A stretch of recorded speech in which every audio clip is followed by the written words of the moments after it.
और आप सबका वेलकम करता हूं ई अकेडमी 123 पर। और आज हम समझेंगे एक्सपेक्टेड कट ऑफ जो 2020 का सीएसई यूपीएससी सीएसई जो हुआ, जिसको आप popularly known as IAS IPS के नाम से भी जानते हैं।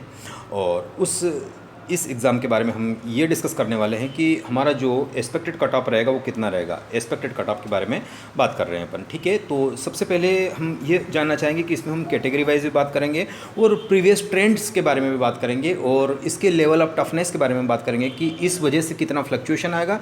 ये सारी चीज़ इस वीडियो में अपन बात करने वाले हैं। तो आपसे रिक्वेस्ट है कि इसको स्किप मत कीजिएगा, थोड़ी सी ज़्यादा टाइम नहीं है, वैसे भी तो टाइम इसके लिए आप नॉलेज के लिए इन्वेस्ट कर रहे हैं टाइम, तो ये तो कोई बात ही नहीं है ना।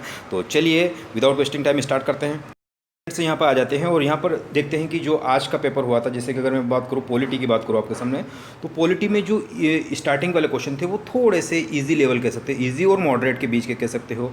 और जैसे कि पॉलिटी के अंदर आए और उसी प्रकार से इकोनॉमी की अगर मैं बात करूँ तो इकोनॉमी में जो क्वेश्चन आए थे बिल्कुल कॉन्सेप्ट बेस्ड क्वेश्चन आए थे। उसमें फैक्चुअल बातें कम रही कि जो आपने अगर थोड़ा बहुत रट्टा मार रखा है तो उसमें वो बातें कम रही थी। फैक्चुअल बेस्ड फैक्ट पे बेस्ड क्वेश्चन बिल्कुल नहीं बना था। इसमें हर कंसेप्ट को लिंक किया गया था, क्योंकि जितना फाइनेंशियल क्राइसिस जो कोविड की वजह से हुआ है तो इसमें क्या इम्पैक्ट आया है, और जो डिजास्टर मैनेजमेंट की अगर बात की जाए तो वो डिजास्टर सिर्फ बाकी चीज़ों से नहीं बल्कि इस प्रकार के वायरसेस वगैरह या इस प्रकार की जो पैंडेमिक कहते हैं उसके सेंस की वजह से बात सकते हो, तो उसको ये प्रॉपरली झलका है कहीं ना कहीं क्वेश्चंस के अंदर, है ना। तो वो चीज़ें अगर आप एक ब्यूरोक्रेट बनना चाहते हैं तो वो आपके अंदर टटोलना चाहते हैं कि ऐसी क्रिटिकल पोजीशंस में आपको कैसे मैनेज करना है समाज को, क्योंकि अल्टीमेटली समाज को ही तो एडमिन करना है।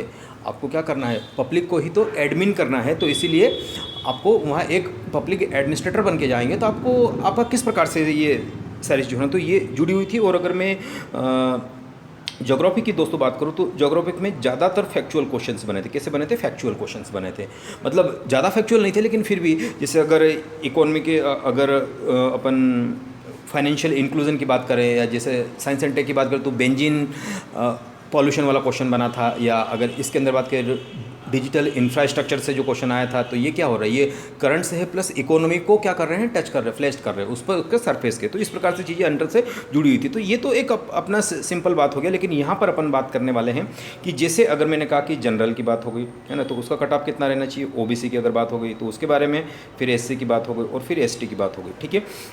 तो ये अपन बात करने वाले हैं मोटे तौर पर अगर मैं इस क्वेश्चन में ये बात करूँ या इस क्वेश्चन पेपर की अगर बात की जाए तो जो आपका सीसेट का था, सीसेट की अगर बात की जाए तो वहाँ पर तो क्या आप इजीली निकाले लोगे, है ना।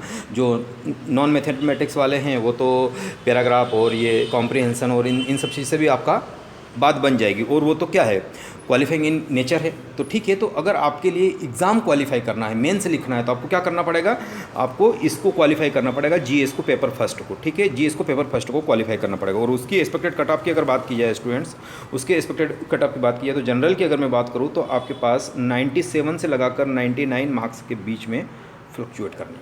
कितना, यस, इसके आसपास आपकी मार्क्स अगर आ रहे हैं और अगर 100 प्लस आ रहे हैं तो डोंट वरी, आंख बंद करके आप क्या कर सकते हो, मेंस की तैयारी स्टार्ट कर सकते हो। और फिर मैं कह रहा हूँ कि ये भी अल्टीमेटली क्या अपना एक एक्सपेक्टेशन है, एक उम्मीद लगा रहे हैं। वैसा नहीं कि ये किसी संस्था से है, तो बस जस्ट प्रीवियस एक्सपीरियंस के बारे में और उसके एनालिसिस को देख कर अपन कह सकते हैं, इसको आप ऑफिशियली न माने। और उसी प्रकार जनरल या ओपन कैटेगरी की बात हो जाती है तो फिर अगर मैं ओबीसी की बात करूँ तो इसमें आपको क्या करना पड़ेगा, 5-6 नंबर कम कर लीजिएगा इसमें से। तो ये 91 से 96 के आसपास इसका जा सकता है। ये अपन ओबीसी की बात करें। इसके और इसके बीच में अगर मतलब फ्लक्चुएशन इस बीच में हो सकता है, एग्जैक्ट तो यूपीएससी जानती है, ठीक है। और उसी प्रकार से अगर मैं कहूँ कि एससी शेड्यूल कास्ट के बारे में अगर बात की जाए तो ये आपको देखा जा सकता है कि 88 से लगाकर 91 के बीच में फ्लक्चुएशन आ सकता है, क्योंकि इसके अंदर भी ये चीज़ें देखी जा रही। तो थोड़ा सा पेपर का जो लेवल देखते हुए और फाइनल बात की जाए, एसटी की बात की जाए तो आपको 82 प्लस चाहिए फ्रेंड्स। 82 प्लस अगर आपके है तो आप मेंस के लिए सोच सकते हैं। तो ये एक एनालिसिस था जिसके अंदर अपन बात करना चाह रहे थे कि कैटेगरी वाइज कितना हो सकता है। और साथ ही साथ हमने ये भी देखा कि जो लेवल था पेपर का वो हर साल की तुलना में मॉडरेट था। तो इसलिए आप निश्चिंत रहिएगा। बट हाँ, अगर इसके आसपास और आंसर की जब तक आती है तब तक कुछ क्वेश्चंस में डाउट भी है, लेकिन मैं उन क्वेश्चन के बारे में बात अभी नहीं कर रहा हूँ, क्योंकि थोड़ा सा और उनका मैं एनालिसिस कर रहा हूँ। उसके बाद अगर आते हैं तो मुझे लग रहा है कि लगभग दो क्वेश्चन इसके अंदर है, जिनके बारे में कुछ थोड़ी सी अपडेशन या और ज़्यादा इन्फॉर्मेशन देनी चाहिए थी यूपीएससी को, और उसकी वजह से जो उनके ऑप्शंस भी आए उनमें भी थोड़ा सा फेरबदल लग रहा है। तो अगर हुआ तो हो सकता है कि वो क्वेश्चन में कुछ या तो बोनस मिले या वाट जो कुछ भी मिले, तो आपको थोड़ा सा ध्यान रखना है ना। तो ये हुआ, तो ये एक एनालिसिस था। वीडियो अगर अच्छा लगा हो तो लाइक करना बिल्कुल ना भूले, और शेयर करना तो बिल्कुल भी ना भूले। थैंक यू, बाय बाय, मिलते हैं अगले वीडियो में।